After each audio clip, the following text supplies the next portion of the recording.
Are you an Arknights player that wants to get to risk 18 on week 1 of CC Spectrum? In this video, I will be helping you all figure out what risks you will take on the permanent map of CC Spectrum. Welcome back to another video, everyone. Today we're going to be talking about every single risk in the new map in CC Spectrum. If you don't know what Contingency Contract is, then you probably are a newer player or you haven't really been focused on Contingency Contract as much. But basically, Contingency Contract is one of the hardest game modes in Arknights, and it is I would say a quarterly event that happens on Arknights in general. And what you basically do is you pick specific tags to get a high risk. And for most of the time, you want to aim for a risk 8 on rotational maps, and for the permanent map, you want to get to at least risk 18 to get all of the rewards. Remember that there is also going to be some special challenge contracts as well that would most likely revolve around you using a tag that you probably would not use in your risk 18 clear on a permanent map or on the daily map. However, you're able to use the support risks, which will help you increase your probability of surviving, but it'll also take your total risk down to 0. We're going to now talk about every single risk in CC Spectrum permanent map. So the map is called Arena 8 from what I've seen on HDIP and the wiki, but it's most likely going to translate into something different once it comes out in global. Alright, let's go over every single tag. So the first tag actually revolves around these things, which are the pincer beasts, which are essentially the slug from the Mario Neural event. And they basically have some increased stats. They have increased res, HP, I'm pretty sure attack as well. And this is a risk 1 tag. Now, it's not going to be too significant since some people use Weedy for dealing with them. Some people use Surtur, some people use Calcit from what I've seen in CN. There's a whole bunch of different ways that you can deal with these things. But if you are struggling with these, then you don't have to take this risk, but it is a free risk in my opinion. So it's an independent contract, which means it won't conflict with any other tags. Up next is a enemy attack speed buff. This one's a risk 1, so it's not going to be too significant, unlike the ones that we've seen from Area 6 Ruins daily maps from last CC. Those ones have been either risk 3 or risk 2. This one's a risk 1.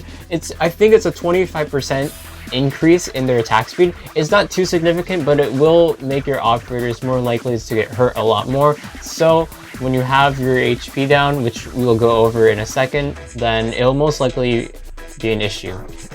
And as for all CCs go, this one is a normal one in CC and is the 1 HP seal. Basically, it turns your HP down to 1, so that means you cannot leak anything. This is a tag that you can most likely just normally bring. It's a free tag most of the time. Back in Lead Seal, where you wouldn't take the HP seal, you can do the same thing in this map as well if you're struggling with some of the units that I will cover in some of the next couple of risks here. But most of the time, you'll be taking this 1 HP seal. It's not too big a deal, and even if you don't, then it's not going to be too much of an issue. It is a 1 risk one, so it's alright. And the last of the independent contracts is the ally HP decrease. This is actually a risk 2 one, so all allies will have lowered HP by a significant amount. I would say around half. I don't know for sure, but I will correct myself here. Most of the time, this HP decrease is going to be very significant, meaning that you will have to worry about your operators a lot more. Since most of the time, there's going to be operators that you deploy on the battlefield early that you won't expect to be taken out so quickly.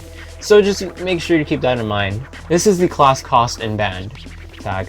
And as you know, the risk 1 ones are always the cost increase, and then the risk 2 ones are the class bands. The class bands are actually very significant in your strategy, as there are different bands. There's one for guard and medic, and then there's one for caster and defender. The next 2 conflicting tags are deploy limit decrease and squad size decrease. This goes from a risk 1 to risk 2, and you can choose whichever one. If you choose one though, you cannot choose the other. For the risk 2, for the deployment limit, it goes down to 6, but you still have a max squad size. For the squad size, you go down to 8, which means if you bring 8 units in your deployment spot, you cannot bring a friend support unless you have 7 in your squad. But this does mean you have a normal deployment limit, which I believe is 8 or 9, which is totally fine. The next free risk is band tiles. Now this one's a little bit different from every other CC. For this one, the band tiles one is only one risk, but there's two different ones. So the first one is actually going to cover the left side of the map, and the other one's going to cover the right side of the map. Most people usually go for the right side of the map, since most of the time on the left side of the map, you're going to use that defense tile, and it crosses out that defense tile if you use the left side band tiles risk. It is a pretty free risk in my opinion, since if you do take out the right side, all you have is less tiles to cover the pincer beasts, which come out down and then all the way to the right side. And you only lose like 2 tiles when dealing with the last couple of the enemies in the middle lane of that right side. So I think it's not too bad. If you do for some reason do it on the left side, I think it's totally fine. You can totally live without the defense tile. The next, I would say quote unquote free risk, if you've built a good Vanguard, is the DP regen decrease. This goes up to risk 2, and then there's a risk 3 one as well in week 2. This one's a very free risk if you have built Elysia, Myrtle. Even if you haven't, it's totally fine to get from friend support. Myrtle is super easy to get in friend support. And I feel like even if you're struggling, you could totally just take the risk 1. The risk 1 doesn't make too much of a big difference, but risk 2 definitely does. Next up is one that I'd say just proceed with caution before taking this one. This one is ally resistance and defense decrease.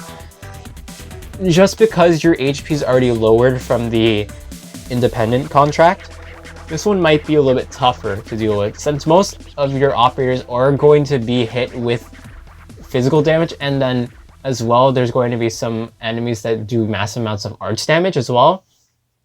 It might be bad since your health is already chopped in half already, but it really does make it into consideration that if your operators can eliminate the opponents quicker enough to where you don't get hit, you don't gotta worry about this defense and resistance decrease. It's totally up to you. The next one I'd say is kind of free because there's a reason for it. This is ally attack decrease. You may seem that this actually is not a free risk.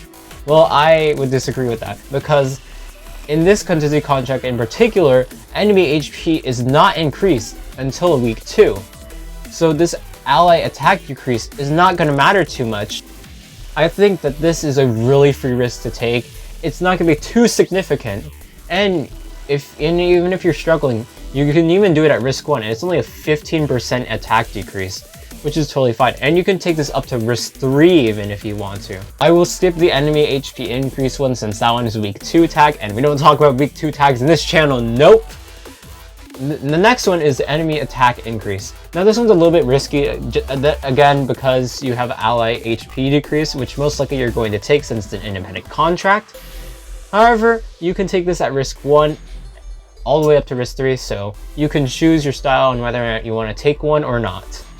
It's totally up to you though. If your operators decide to get one shot by everything that you were hit by, then you don't gotta take this risk. Alright, the next one involves these guys from Annihilation 4, or as well in the Mario Neural event as well.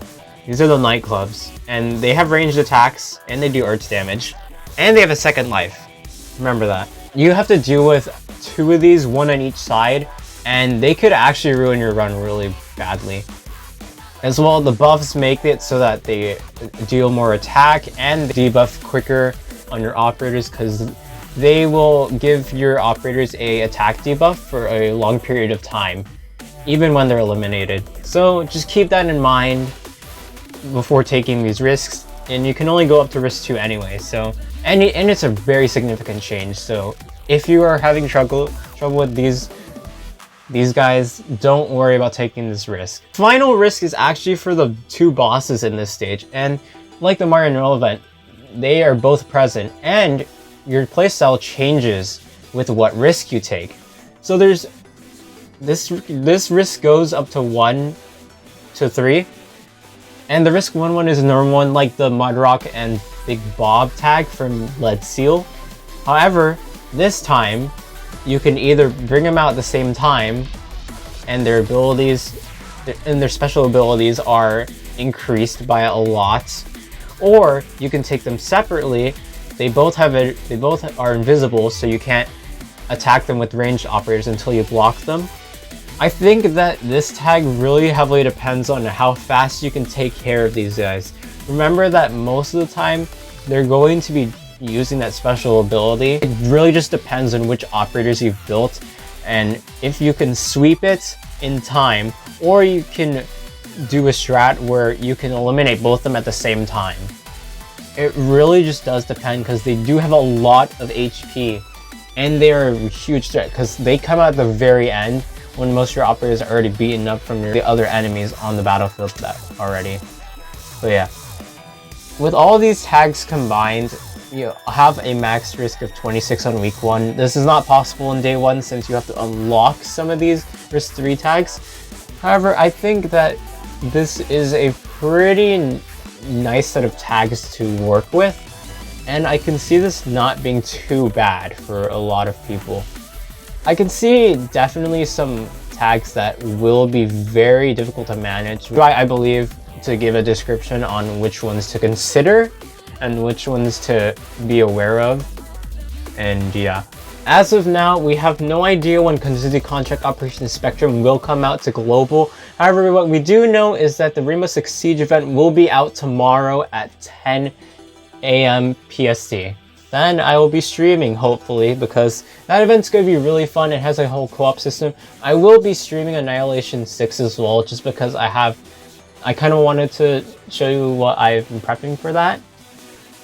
But yeah, I'll be making more videos on Operation Spectrum because I really want to help you guys out, just like I did in my last video. But yeah, I think that pretty much covers everything. I think next video I will be taking into consideration which operators are very good for Spectrum from the permanent map and the daily maps. Alright, that's going to be it for this little video. I hope you all enjoyed it. Leave a like and a comment down below if you are all excited for Operation Spectrum, and a subscription is always appreciated. Alright, I hope you all enjoyed it. I'll see you all in the next video. Good luck, doctors.